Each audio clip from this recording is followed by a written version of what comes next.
Hello, welcome to my channel. My name is Megan. I'm an artist here on Vancouver Island and I make videos to help other artists if they're just starting out. I just finished live streaming and I thought I would take you through my setup and how I position all of the cameras. So it's just over here. I've got all the little cameras set up. I've got about 5 cameras, so I'll explain what each of the cameras does and what software that I use, and hopefully that'll help you if you're just starting streaming.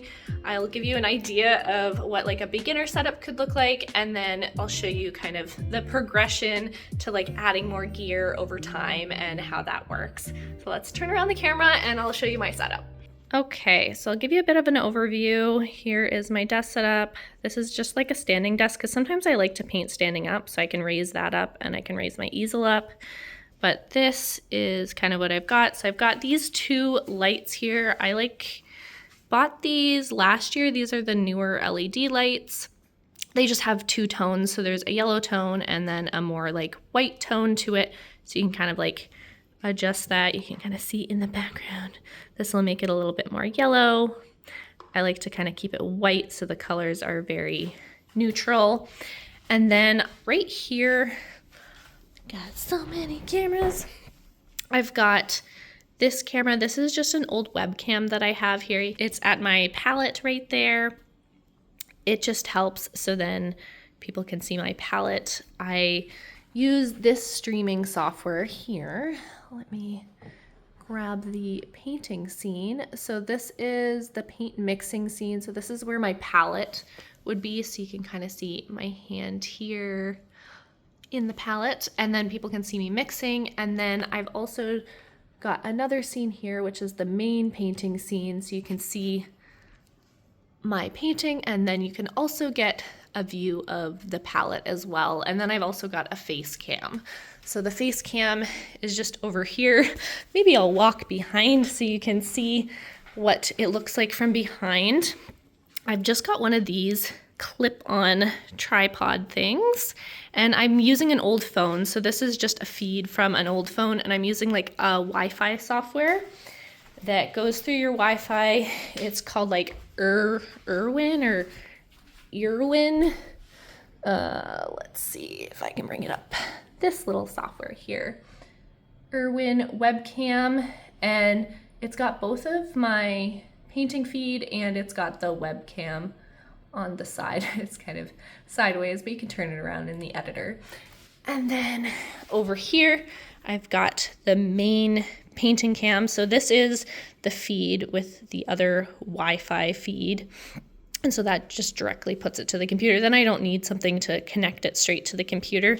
This is just my charging cord here, so I can keep it charged so it doesn't die.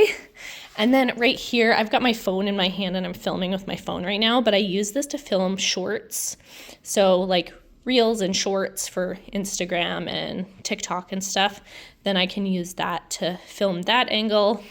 And then this one here, this isn't necessary. Honestly, the shorts and this isn't necessary if you don't want to for actual streaming.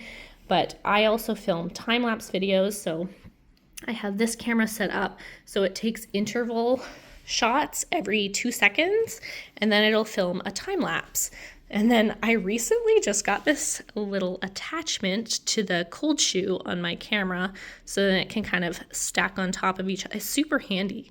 They made this type of thing for that. So then I can just stack them and I can film both at the same time. And then, so I've got these kind of 3 cameras here, and then the one there for my face cam, and then the palette cam there. So those are the 5 cameras that I like using. If you're just starting out though, honestly, just this cam and maybe a palette cam if you really want. I see a lot of artists just using 1 camera to start with 1 tripod. These tripods are really great. I actually made a full video review of these tripods. These are the K&F Concept tripods. They are really great. I like having the horizontal one because it keeps the tripod kind of out of my way when I'm painting. I can like pull my chair right up in here. enough that it's out of the way.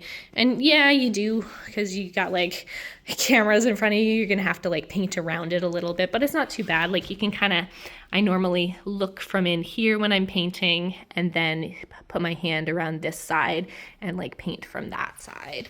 And it's, you get used to it over time. It's just for, you know, when you're wanting to stream your work. Okay, editor Megan here. I realize I didn't talk about audio. Now, I have tried using this microphone. I have the Blue Yeti microphone, and I find I move around so much in my stream that I find just my headset works really well. So the Sony headphones, and I just use the little mic that's in them, seems to work pretty well when you hook it up to Streamlabs OBS. So that's all I do for my mic, but you could get like a boom arm in this if you're not moving around a ton in your stream. But if you find like as an artist, you're moving around quite a bit while you're streaming, so it's really handy to just have like a mic, or you could get one of those lapel mics that like attaches to you. So then you're kind of like moving around with it. There's a lot of different options, but I find the headphones are really easy. Let me know if you guys want any more videos like this, because I'd be happy to make them if they are helpful to you. So make sure you subscribe if you're new here to the channel. Hit the bell notification so you get notified when I post. And until next time, keep creating and stay true to yourself.